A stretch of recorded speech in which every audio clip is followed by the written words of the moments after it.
कराची माहिगिरनि जी जिदोजहद फ़न ऐं दर्दनि ते लिखियल तालिब कच्छीअ जी किताब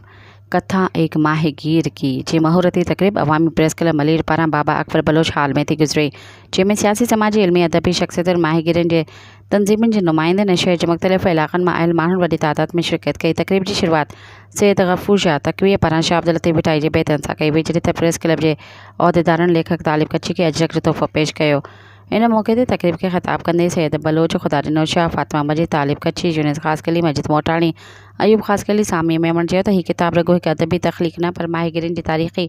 जिदोजहद जो ज़िंदा दस्तावेज़ आहे, जंहिं में उन्हनि जे बुनियादी इंसानी हक़नि मसइलनि इज़्ज़तुनि एहतिजाजनि ऐं हिमतुनि खे इंतहाई जज़्बाती अंदाज़ सां क़लमबंद कयो वियो आहे। लेखक तालिब कच्छी माहिगिरनि सां थींदड़ ज़्यादतियुनि जो सुल्तानी गवाह बणिजी हर वाक़े खे पेश कयो आहे।